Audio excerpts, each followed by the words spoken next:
1 cup ರವೆನ ಬಳಸ್ಕೊಂಡು ಒಂದು ಹೆಲ್ದಿ ಆಗಿರುವಂತಹ ಸ್ವೀಟ್ ರೆಸಿಪಿ ಮಾಡೋಣ ಬನ್ನಿ. ಮೊದಲಿಗೆ ನಾನಿಲ್ಲಿ ಕಡಾಯಿನಲ್ಲಿ ತುಪ್ಪ ಹಾಕಿನಿ, ಒಂದು 2 ಚಮಚ ತುಪ್ಪ ಹಾಕಿ 1 ಕಪ್ ರವಾನ ಹಾಕಿ ಗೋಲ್ಡನ್ ಬ್ರೌನ್ ಆಗೋ ತನಕ ಹುರ್ಕೊಂಡು ತಗೋಬೇಕು.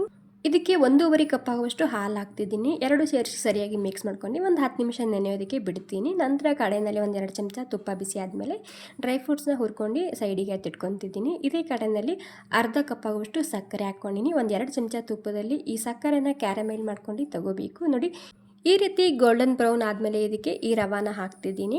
ನೀಟಾಗಿ ಒಂದು 3-4 ನಿಮಿಷ ಮಿಕ್ಸ್ ಮಾಡ್ಕೊತಾನೆ ಇರಬೇಕು. 3-4 ನಿಮಿಷದಲ್ಲಿ ಪೂರ್ತಿಯಾಗಿ ಗಟ್ಟಿಯಾಗುತ್ತೆ ಇದು.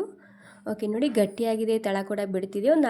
ಇವಾಗ ಒಂದು 4-5 ನಿಮಿಷ ಆಗಿದೆ. ಈ ಟೈಮ್ನಲ್ಲಿ ಇದಕ್ಕೆ ಒಂದು ಅರ್ಧ ಚಮಚ ಏಲಕ್ಕಿ ಪೌಡರ, 1 ಚಿಟಕಿ ಉಪ್ಪು, ಒಂದು 2 ಚಮಚ ತುಪ್ಪನ ಹಾಕ್ಕೊಂಡು ಮತ್ತೆ 1-2 ನಿಮಿಷ ಮಿಕ್ಸ್ ಮಾಡ್ಕೊಂಡು ತೊಗೊಂಡ್ರೆ ಆಯಿತು. ಇಲ್ಲಿ ಟ್ರೇಗೆ ಒಂದು ಸ್ವಲ್ಪ ತುಪ್ಪ ಹಾಕ್ತಿದ್ದೀನಿ, ಹಾಗೆ ಡ್ರೈ ಫ್ರೂಟ್ಸ್ ಹಾಕ್ತಿದ್ದೀನಿ.